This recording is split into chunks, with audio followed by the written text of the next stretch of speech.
In every room you enter, an invisible hierarchy pulses beneath the surface, a silent orchestration of power that determines who commands attention and who fades into the shadows. The powerful, those who wield influence, shape destinies, and open doors, do not distribute their gaze equally. Their eyes are drawn to those who radiate undeniable presence, while the majority, through subtle habits, render themselves invisible.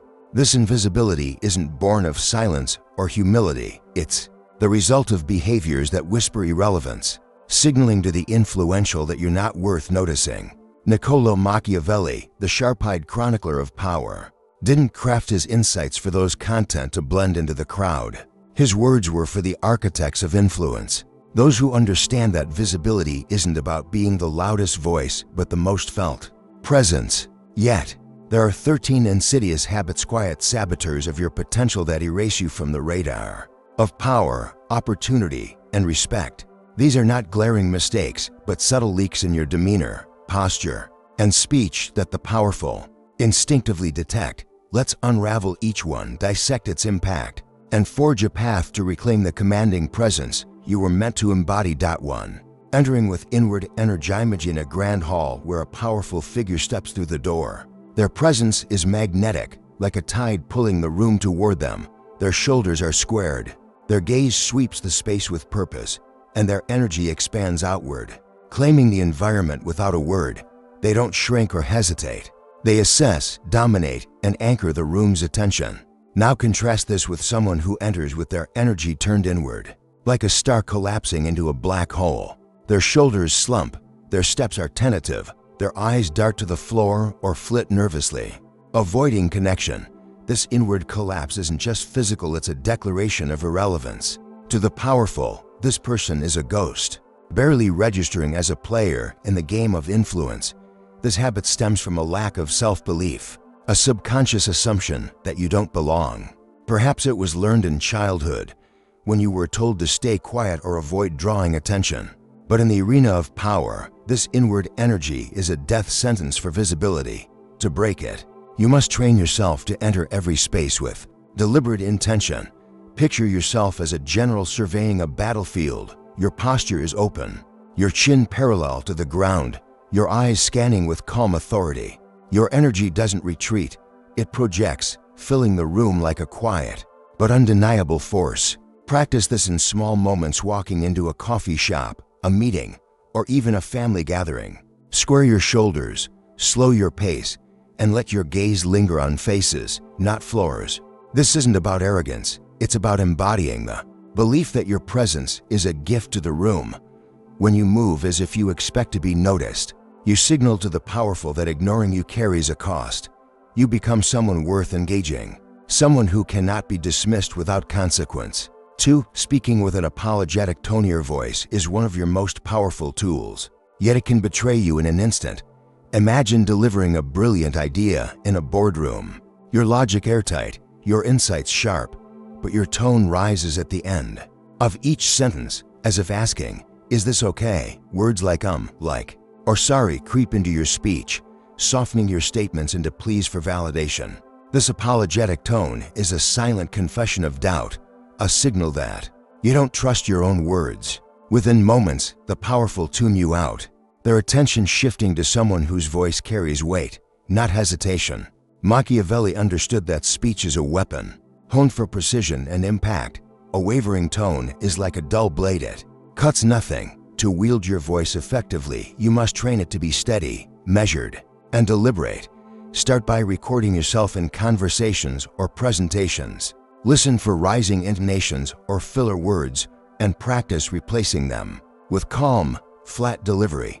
Adopt a low, unhurried rhythm, using fewer words to convey deeper meaning. For example, instead of saying, "I think maybe we could try this idea, if that's okay," say, "This approach will work because it leverages our strengths." Let silence be your ally. Pause after a point to let it land, rather than rushing to fill the void. Picture a seasoned diplomat addressing a tense negotiation. Their words are sparse, their tone final, and the silence that follows feels heavy with authority. This is the voice you must cultivate, one that doesn't beg for approval but commands respect. When your tone is certain, The powerful lean in, sensing a presence they cannot ignore. 3. Laughing to readily lauder is a social signal, often used to build connection or diffuse tension. But when you laugh too easily, especially at remarks that aren't funny or subtly undermine you, you surrender your power.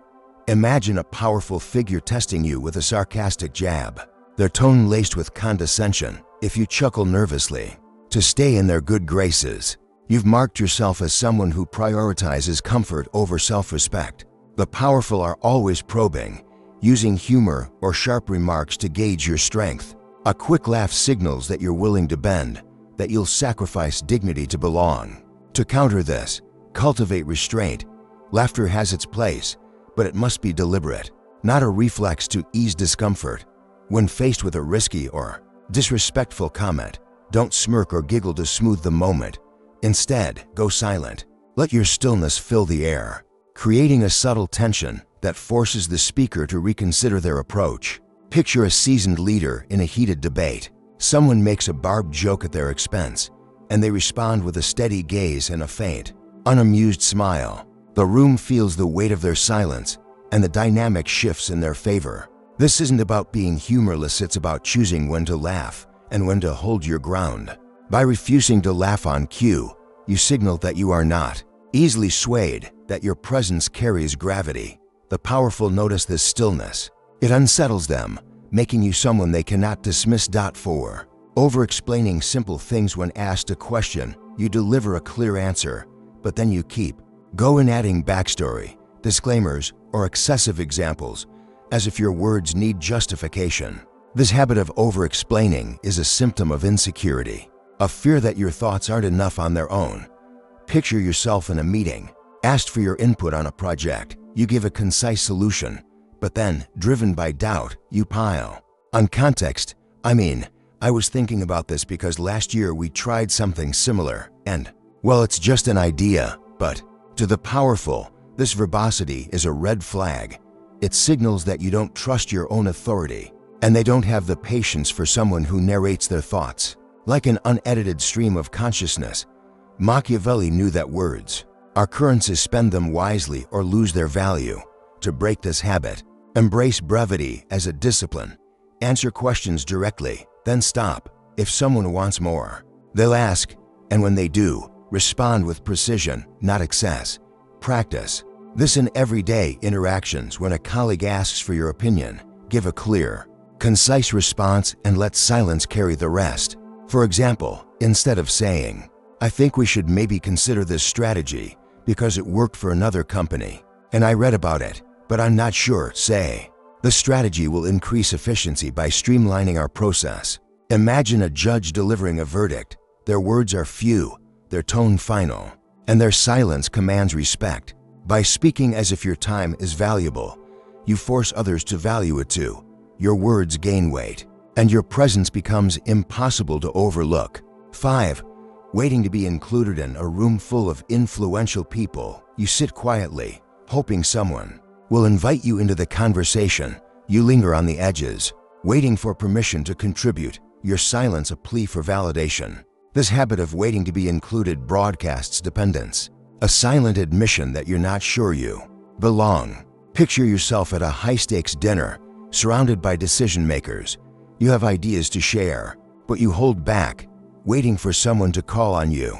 The moment passes, the conversation moves on, and you're left invisible, not because you lack value, but because you didn't claim it.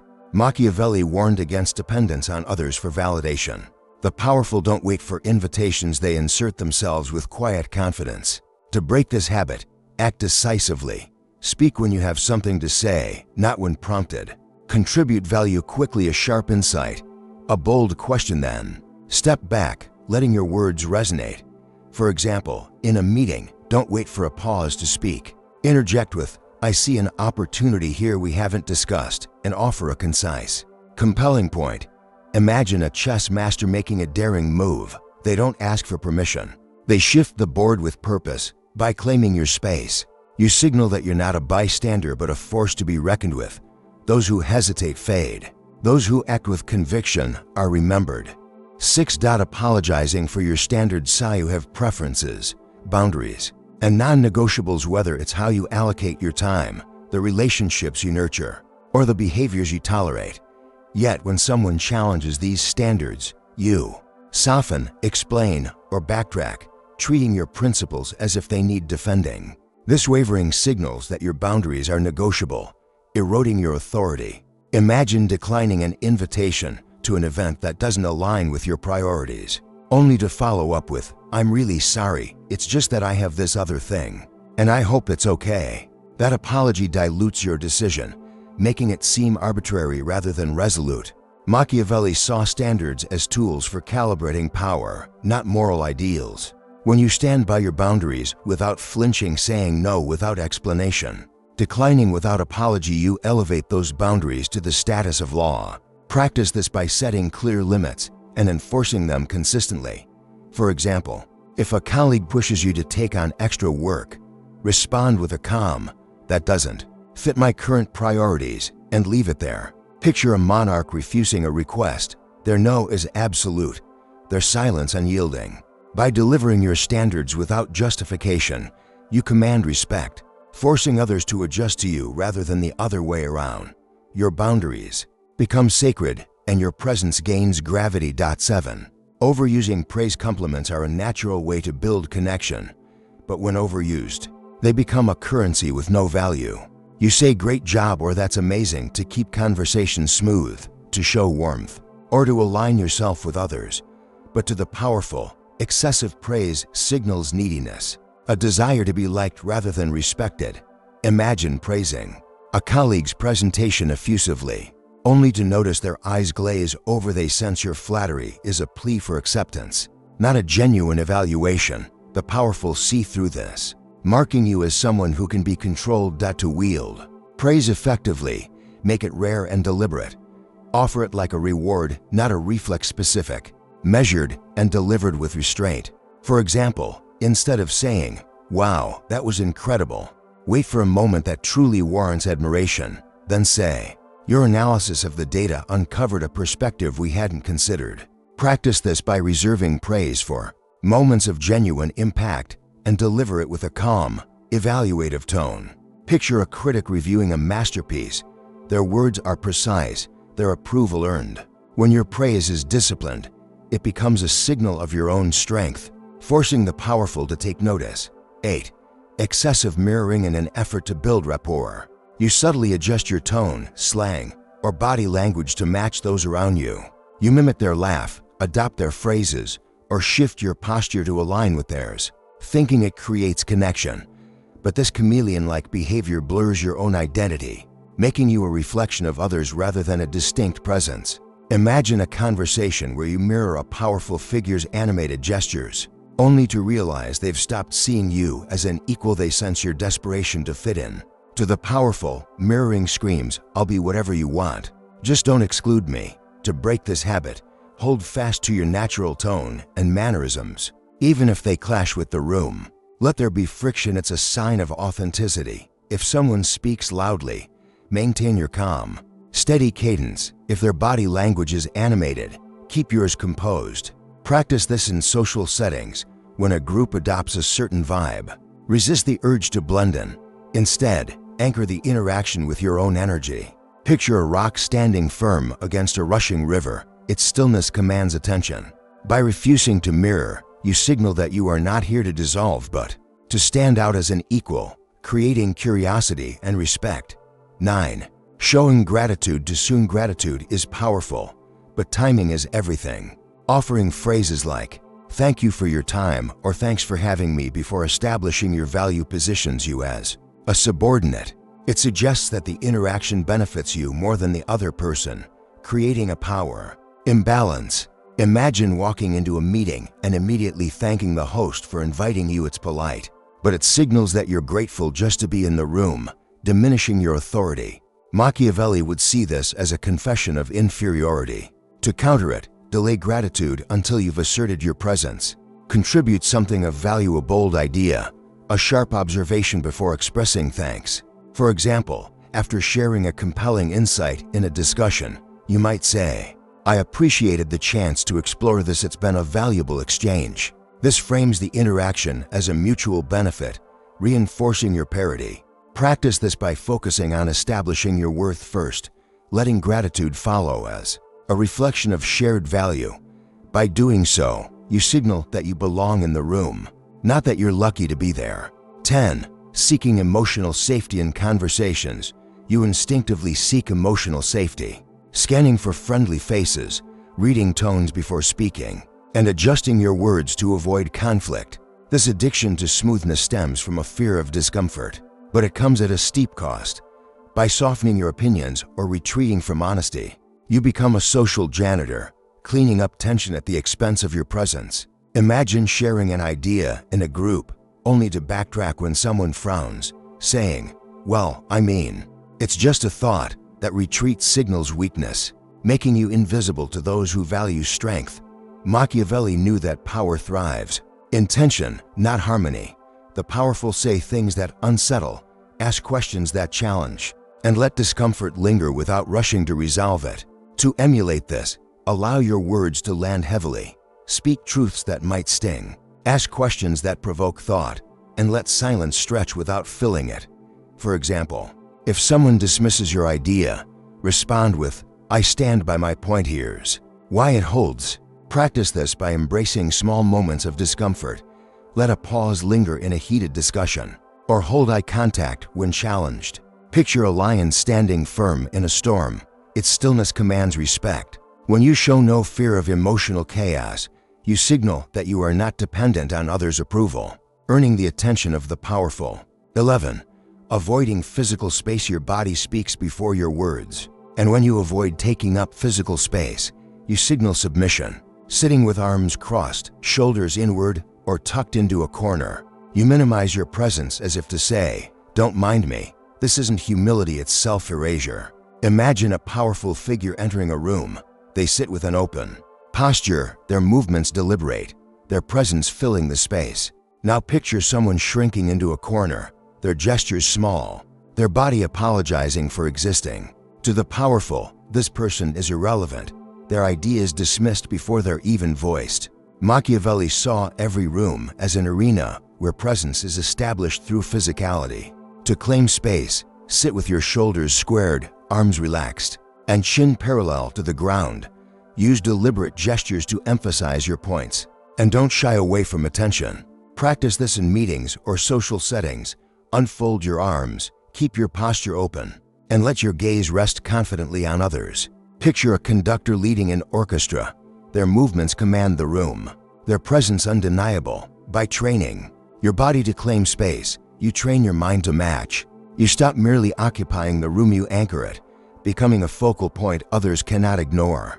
12. Over-identifying with good intention.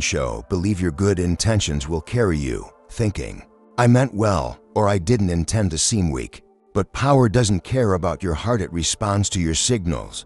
The powerful don't decode your soul, they judge your behavior. If you come across as apologetic or needy, they won't search for your hidden depth, they'll move on. Imagine pitching an idea with enthusiasm, only to soften it with, "I just thought it might be helpful." That disclaimer undermines your authority, signaling that you're not fully committed to your own words. Machiavelli would laugh at the notion that goodness alone earns respect. To break this habit, focus on how you're perceived, not what you meant. Adjust your tone, posture, and delivery to project strength. For example, instead of saying, "I think this might work," say, "This will work, and here's why." Practice this by rehearsing your delivery in high-stakes situations, ensuring your words carry conviction. Picture a sculptor chiseling a masterpiece.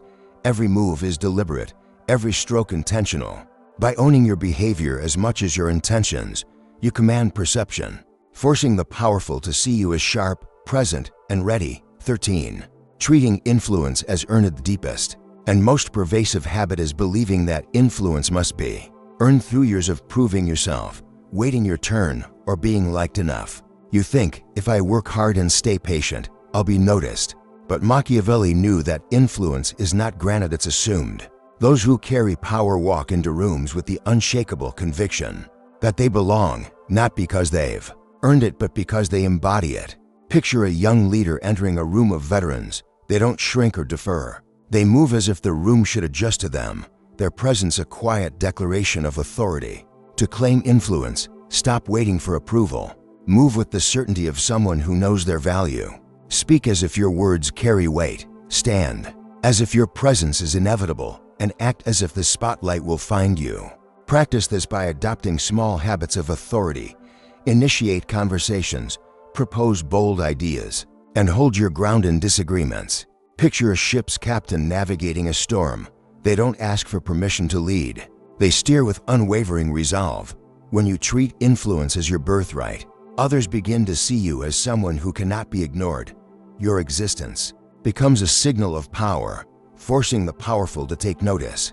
These 13 habits are not mere quirks, they are invisible chains. Each one a subtle surrender that erases you from the minds of those who could elevate you. They are the gestures, tones, and reactions you've carried for years. Not because you're weak, but because no one taught you their cost. You weren't born invisible, you trained yourself to become so. Through every suppressed opinion, every nervous laugh, every moment you softened your presence to fit in. The tragedy is that the world teaches invisibility early. Don't be too loud. Don't make waves. Be nice. Wait your turn. But Machiavelli saw through this lie. Visibility is not a gift bestowed upon the worthy, it's a prize claimed by the bold. To become undeniable, you must dismantle these habits with ruthless precision. Walk into every room with the energy of a conqueror, not a guest. Speak with the weight of a judge, letting silence amplify your words. Hold tension without flinching, claim space without apology, and assume influence without waiting for permission. This transformation isn't about becoming someone else. It's about unbecoming the habits that obscure your true power. Picture a sculptor chipping away at a block of marble. With each habit you remove, the real you emerges, sharp, unyielding, and impossible to ignore. The world doesn't reward politeness or patience, it rewards presence. And presence is built by subtraction. Subtract apology, subtract hesitation, subtract the need to be liked. What remains is a force so potent that even the most powerful cannot look away. You don't need to shout or perform. You simply need to stand still, certain, and unapologetically yourself. In that stillness, you become the center of the room, not because you demanded it, but because your existence leaves no other option. The powerful will feel it, the room will shift, and the doors of opportunity will open, not because you begged, but because you became undeniable.